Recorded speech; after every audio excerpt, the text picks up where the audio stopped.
Hola, hoy quiero hablar de libros de física, en particular de libros de mecánica clásica. Pero antes quisiera recordar algunas cosas que tienen que ver con eso de la crítica de libros. Generalmente identificamos la crítica de libros con la crítica que hacen los críticos literarios cuando nos hablan de géneros como la novela, la poesía, el teatro, y muchas de las veces nos sentimos un tanto frustrados cuando lo que leemos son poco más que impresiones de transeúntes distraídos que vieron por ahí algo. ¿A qué me refiero con esto? Generalmente algunos críticos literarios nos hacen afirmaciones que surgen de su pura subjetividad. Nos dicen esta novela es la mejor de tal autor. ¿Y cómo supieron eso? O esta novela no es muy buena. A él no le parecerá buena. No nos dan criterios objetivos la mayor parte de las veces. La mayor parte de las veces los críticos literarios pretenden en gran medida acostumbrarnos a una forma de crítica impresionista. Voy a dar mis puntos de vista subjetivos, pero nunca una teoría. ¿Por qué? Porque las teorías son difíciles de construir y los críticos literarios generalmente tienen aversión hacia la construcción teórica. ¿Por qué? Pues por sus muchas desviaciones idealistas en el sentido filosófico, y que vienen más bien de haber mal leído a los que mal leyeron a Wilhelm Dilthey y a todos los neocantianos. Pero bueno, olvidemos eso por el momento y vayamos a lo que nos ha traído aquí. Este preámbulo solamente sirve para darnos cuenta de la intrínseca dificultad de la crítica de los libros. ¿Cómo vamos a encontrar afirmaciones certeras, objetivas de los libros si no tenemos a nuestra disposición una teoría científica de la crítica? Y en particular, si nos vamos a poner a criticar libros de ciencia, ¿desde dónde lo vamos a hacer? ¿También lo vamos a hacer desde puntos de vista subjetivos? ¿Cómo vamos a decir esta obra es mejor o esta obra es peor? En ocasiones podemos centrarnos en un método como el siguiente. Dado un libro, buscamos en él que tenga cierta calidad desde el punto de vista matemático, y calidad significa o bien tiene un rigor físico, si el libro es de física, y con rigor físico me refiero a la aplicación de los principios físicos de manera detallada y rigurosa, de manera explícita en cada uno de los pasos lógicamente encadenado. Lo mismo va para las matemáticas, ser explícitos del conjunto de supuestos matemáticos que subyacen a las afirmaciones que hacemos. Si yo digo, este libro es bueno, ¿por qué digo que es bueno? Bueno, yo digo que un libro de física teórica es bueno si nos da un cierto rigor en la presentación del material. Y si nos da originalidad, mejor. Rigor quiere decir que haga claros todos los supuestos de los que parte. Si no los deja claros, o bien alguna de las demostraciones matemáticas es una estafa, es decir, es simplemente gas para tenernos entretenidos, para tenernos idos, pues entonces esos libros son generalmente malos. Sin embargo, en alguna otra ocasión ya he dicho que la mayoría de los libros son copias unos de otros. ¿Por qué? Porque los libros de texto no se busca originalidad, sino que haya conformidad con los dictados de un comité. La mayoría de los libros de texto se van a enseñar en las escuelas, y en las escuelas lo único que se enseña es lo que está generalmente aceptado. Aquello que se desvía de lo generalmente aceptado, pues no se enseña en las escuelas. Eso estará en algún tipo de revista por ahí y lo leerá quien quiera leerlo. En las escuelas se enseña lo generalmente aceptado, lo que todo el mundo está de acuerdo en que eso es lo bueno. Por lo tanto, la mayoría de los libros terminan por ser copias, imitaciones unos de otros. Entonces, si esa es la situación, ¿cómo calificamos a un libro de bueno? Bueno, que no se aleje mucho del gran prototipo original del que todo surge. ¿A qué me refiero con esto? Bien, vamos a hablar de un libro interesante que es el libro de Goldstein, volvemos a hablar de él, y vamos a hablar de otro libro también interesante del mismo tema, que es el de Eduardo Prado, la mecánica analítica de Eduardo Prado y la mecánica clásica de Herbert Goldstein. Queda por decir que en el siglo XIX no existía la mecánica clásica, existía simple y sencillamente la mecánica. La mecánica clásica existe desde el momento en que se crea la mecánica cuántica, la mecánica clásica como concepto opuesto al de mecánica cuántica. Y allí surge una visión del universo, no por todos aceptada, pero por mí sí, y por lo tanto por eso la promuevo, en la que se concibe el universo como diferenciado en niveles ontológicos en los que rigen leyes diferentes. Entonces, las leyes de la mecánica clásica van a valer en ciertos límites que son la longitud de onda de De Broglie, algo que esté más arriba de la longitud de onda de De Broglie ya será clásico, y algo que sea menor a la velocidad de la luz, 100 veces menor a la velocidad de la luz, se podrá considerar clásico. Ya muy cercano a la velocidad de la luz, ya no, ya es relativista. Ya muy pequeñito con respecto a la longitud de onda de De Broglie, pues ya es algo cuántico. Ya aparecen los efectos cuánticos o aparecen los efectos relativistas. En cuanto aparezcan los efectos, estamos ya fuera del orden clásico, porque ya no se va a poder describir por las ecuaciones de la mecánica clásica. Es decir, esas leyes ya no funcionan y son otras leyes las que vienen a sustituirlas. En el caso de la mecánica cuántica, pues se nota claramente ese gran hiato que hay entre un régimen y otro, entre un dominio y otro. Entonces vamos a hablar de la mecánica clásica, pero no debe de ser subordinada, y esa es una de las críticas que le lanza Truesdell y que yo adopto plenamente. La mecánica clásica, en la medida en que tiene un dominio de aplicación y que en ese dominio de aplicación es una ciencia bien confirmada, bien corroborada y no hasta el momento refutada, se debe de enseñar como una materia que vale por sí misma. Eso sí nos lo dice Lanczos en su Variational Principles of Mechanics. La mecánica se enseña por su intrínseca utilidad, no porque sea ancilar de algo más, digamos, ancilar de la mecánica cuántica o prerequisito de la teoría de la gravitación, que lo es, pero ese no es lo importante. Lo importante es que describe un páramo de lo real y lo describe bien, incluso mucho mejor que la teoría de la gravitación el suyo, o que la mecánica cuántica el suyo, porque la mecánica cuántica todavía a niveles más bajos dentro del átomo, pues aparecen otras fuerzas y por lo tanto hay nuevas leyes, nuevas ecuaciones, las que nos da la teoría del campo cuántico, y etcétera, etcétera, etcétera. Bien, entonces vamos a hablar pues del libro de Goldstein. Ya dije uno de los criterios que utilizó Truesdell en este libro, aquí lo tengo, este libro de Truesdell, que ya les he platicado en alguna otra ocasión.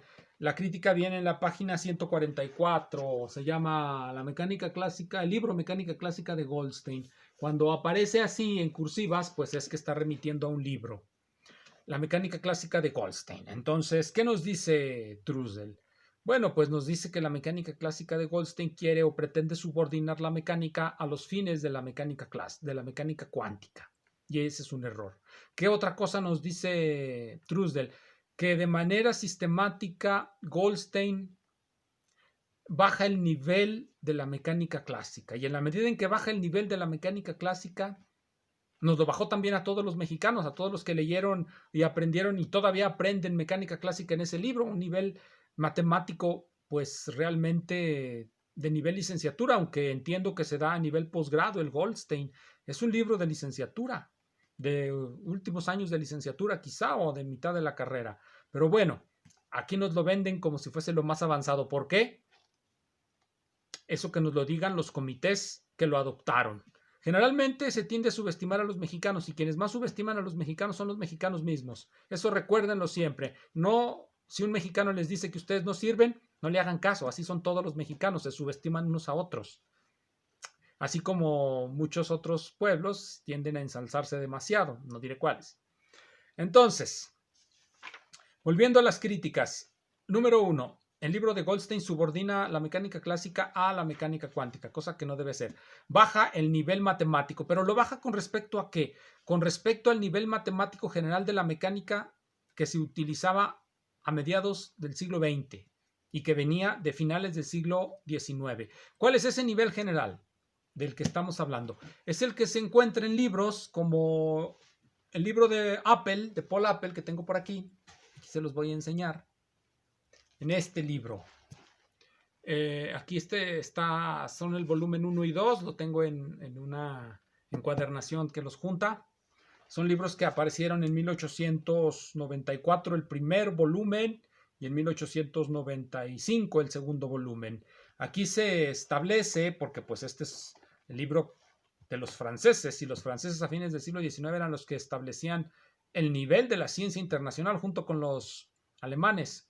El nivel del libro de Apple es el mismo que el nivel del libro de Whittaker.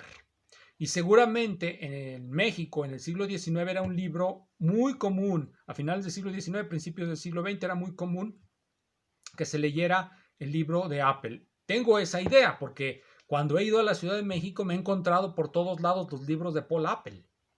Indudablemente ahí existió y ahí estuvo y ahí alguien los leyó. No creo que creo que en la universidad, pero después de que llegó la revolución, después de liberar nuestras almas y redimirnos, pues nos echó para abajo también el nivel matemático. Pero bueno, eso será tema de otro video. En ese caso hay que tener presente estos dos libros de Apple, el volumen 1, que estos son los libros de mecánica clásica. El volumen 3 ya tiene que ver con otros temas más especializados, como lo son la mecánica de fluidos, la elasticidad, la teoría del potencial, un problema muy importante en el siglo XIX que ya no se estila enseñar en los niveles de licenciatura y menos en el Goldstein, porque el Goldstein sistemáticamente eliminó ese tópico, no sé por qué, el de la figura de los cuerpos celestes o el de la figura de los cuerpos en un campo gravitatorio, cuando están girando o cuando algo pasa. Bien, entonces, vamos pues al Goldstein. El Goldstein es, en todo caso, y eso lo voy a demostrar ahora, este libro que pretende ser, esta edición, la de 1950, este libro viene a ser una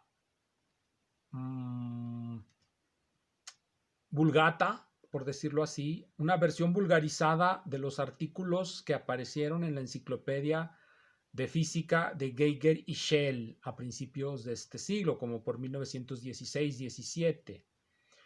Goldstein dice que va a mejorar la presentación de los libros de mecánica, pues será de los libros de mecánica que escribían en Estados Unidos en esa época, porque lo que escribe él es simplemente, pues lo que ya dije, un resumen, una epítome de lo que presentan mejor Nordheim y Fues en los artículos respectivos de la Enciclopedia de Física de Geiger y Schell. Vamos a demostrar eso. Miren, en el capítulo sobre invariantes integrales, que está en la página 247, los invariantes integrales de Poincare, quiero que vean la matemática, ¿verdad? Véanla, gócenla.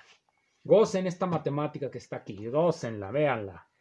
Si ven la matemática, bien. Aquí se pretende demostrar el teorema de Liouville, que es este. Este es el teorema de Liouville. Entonces él lo reduce a demostrar que la suma de los jacobianos en diferentes coordenadas es la misma, es decir, el volumen de fase ante transformaciones canónicas se preserva, y esta es la demostración que hace. Vean qué es lo que aparece. Vean, noten bien la matemática. ¿Por qué hay que notarla? Ah, bueno, pues porque esa matemática aparece en este otro libro. Este está en alemán. Bueno, ya.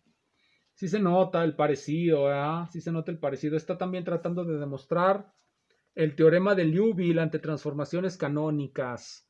Este es el que les comenté, el volumen 5 de la Enciclopedia de Física de 1927 de Geiger y Schell. Aquí está la fecha, 1927. Grundlagen der Mechanik, Fundamentos de la Mecánica, Mecánica del Punto y Cuerpo Rígido. Starrenkorper, Cuerpo Rígido. Entonces, esta es. De aquí sacó Goldstein y de hecho lo cita. Bueno, no digo que sea un plagiario, simplemente digo que utiliza algo que ya existía desde 1927 de la mano de la obra, en la obra de Fues y Nordheim. Allí eso es donde lo presenta. Bien, vamos a otro ejemplo de lo mismo. Miren, el libro de mecánica analítica de Eduardo Prado existe en esta versión facsimilar que encontró Eduardo Piña Garza. Eduardo Piña Garza nos platica en el prólogo que cuando encontró ese libro en algún tiradero de libros del DF, se emocionó mucho porque cuando lo leyó encontró que tenía un nivel matemático elevado de acuerdo a lo que él sabía. Un nivel matemático incluso superior al Goldstein. ¿Y en qué se basaba que tuviera un nivel matemático superior al Goldstein? En que resuelve, por ejemplo, el problema del cuerpo rígido con ayuda de las funciones elípticas, y el Goldstein, bueno, esa es la crítica que le hace Truesdell y que yo creo que todos podemos hacer. Le baja el nivel matemático porque ya no resuelve ese problema mecánico, es un problema integrable, uno de los problemas integrables de la mecánica clásica, que luego nos vienen a vender como si fuese novedad integrar las ecuaciones de Euler, las ecuaciones de Lagrange o las ecuaciones de Kovalevsky para el movimiento del sólido rígido. Todos sabemos que las ecuaciones de Euler y las ecuaciones de Lagrange se resuelven con las funciones elípticas de Jacobi, y que el caso del sólido de Sonia Kovalevsky se resuelve con ayuda de las funciones elípticas de Weierstrass. Entonces, sabiendo eso, y eso viene en el libro de Whittaker, en el libro de Whittaker de mecánica clásica, que es de 1907. Entonces, no que nos vengan a vender hoy que eso es muy avanzado para nuestra época o para los alumnos de licenciatura, no, ya deben haber visto funciones elípticas en algún curso. Las funciones elípticas, las funciones trigonométricas pueden tener una definición unitaria, pero bueno, eso es cosa de los grandes teóricos. Bien, se emocionó Eduardo Piña cuando encontró este libro de Eduardo Prado, le escribió un gran prólogo y lo rescató del olvido, actúa como un crítico. Los críticos literarios, como les puse el otro día en un diagrama, vienen a rescatar las obras del pasado, son los que rescatan las obras de ese pasado muerto del que todo el mundo quisiera olvidarse ya. Pero bueno, los críticos lo rescatan y a veces muy emocionados. Entonces, Eduardo Prado nos rescata la mecánica analítica y le escribe un prólogo interesante, donde quiero leer algo para ser yo igual de, bueno, igual de presuntuoso que Piña, ¿no? Todos cuando tenemos libros los presumimos. Bien, dice Eduardo Piña en la página 20 del prefacio. He visto 5 ejemplares del libro Mecánica Analítica de Prado. Eso ya le da de entrada una calidad mítica. Ha visto 5. A lo mejor no hay más. A lo mejor son todos los que quedan. Ya le da emoción a esto, drama. 4 de ellos llevan el nombre y grado del primer propietario y un sello de la compañía del colegio militar a la cual perteneció. Pues claro, la mayoría de este libro lo imprimía el colegio militar para uso de sus alumnos. Eso dice en la primera página del libro. Bueno, pues la mayoría le pone su nombre a los libros, entonces muchos libros llevan el nombre. Un ejemplar completo del libro se encuentra en la Biblioteca Sebastián Lerdo de Tejada de la Secretaría de Hacienda y Crédito Público. Ahí está un libro, en la Secretaría de Hacienda y Crédito Público. A lo mejor ya hoy día ya lo tiraron a la basura. A lo mejor por ahí anda. Pero una manera de reconocer si es de allí o no es que trae un sello de Luis Margain, que fue que fue su primer dueño. Otro ejemplar del libro se encuentra en la Biblioteca del Ejército de la Secretaría de la Defensa Nacional. Ese yo creo que sí sigue ahí. Perteneció al sargento Alberto Orozco. Otra copia del libro, con solo las primeras 288 páginas, se halla en la Biblioteca Nacional. Ahí ya está en seguridad, se lo robaron. Pero a lo mejor todavía está ahí, con 288 páginas. La cuarta copia está en mi poder y fue propiedad del cabo Rodolfo Casillas. La quinta copia completa se encuentra en la biblioteca de la Sociedad Antonio Alzate, en la sección de Historia de la Ciencia y la Tecnología del Instituto de Investigaciones Históricas de la Universidad Nacional Autónoma de México.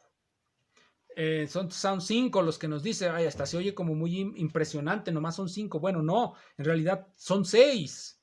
Miren, aquí tengo uno. Mecánica analítica de Eduardo Prado, miren, hasta véanlo, aquí está. Mecánica analítica, Eduardo Prado, para uso de los cadetes, alumnos del Colegio Militar, 1898, es exactamente igual que la copia facsimilar que ya reprodujo en 2 ediciones el Instituto Politécnico Nacional. ¿Dónde encontré yo mi copia? Bueno, pues la encontré en Mercado Libre. Me costó 150 pesos. Ahí hay muchas cosas. Bueno, entonces, eso es nada más para desmitificar la forma en cómo escriben estos personajes. Debemos de ser más científicos. Bueno, él nada más ha visto 5. Pero eso no quiere decir que nada más sean 5 o que nada más queden 5. Puede haber muchas por ahí en todos lados. Esta es una copia que apareció en Mercado Libre y que viene de Jalisco. Ahí a lo mejor ahí hay más. Bueno, no sé. Entonces, ¿qué es lo interesante que encuentra Eduardo Prado en el libro de Eduardo Piña, en el libro de Eduardo Prado? Bueno, pues que introduce las funciones elípticas y que eso se le hace a él muy avanzado y que incluso lo llega a comparar con el libro de métodos matemáticos de la mecánica clásica. Puro subjetivismo de parte de él. Debe de comparar el libro de Eduardo Prado con los libros de mecánica que se estilaban en esa época. Por eso traje a colación el libro de Apple, este librote. Aquí resuelven los problemas de los trompos con las funciones elípticas de Jacobi, no introduce las de Weierstrass. De hecho, el tratamiento que hace es muy similar al tratamiento que hace Eduardo Prado, el señor Apple. Aquí se los vuelvo a enseñar. Está muy grueso, ¿verdad? El libro. Bueno, pues trae demasiadas cosas. Este libro sale en 1897 o 1894. Entonces, seguramente Eduardo Prado lo conoció, tal como Goldstein seguramente conoció los artículos de Fues. Goldstein sí nos dice, él sí los conoció. Sabemos que de ahí tomó el tratamiento. Eduardo Prado no lo dice, porque no cita a Apple, cita a otros, pero no cita a Apple. Sin embargo, a los que cita, como por ejemplo Thomson y Tate, en su Treatise of Natural Philosophy, también resuelven el problema por medio de las funciones elípticas, así que seguramente de esas fuentes lo tomó, pero yo creo que lo tomó de tratadistas franceses, porque eran los que más se leían en México en esa época, tenían mayor prestigio. Los ingleses tenían menos, eso viene después de la Segunda Guerra Mundial, cuando empiezan a tener mayor prestigio. De hecho, como ya he comentado muchas veces, las primeras revistas norteamericanas de matemáticas las fundaron ingleses y franceses. Los gringos hasta la tercera generación ya desterraron a esas gentes y se pusieron a hacer las cosas ellos solos, algo que los mexicanos no han podido hacer. ¿Por qué? Porque la hegemonía en matemáticas también depende de la hegemonía política, algo que México, por supuesto, no está en condiciones de realizar, y menos ahora. No se vayan muy lejos, gracias.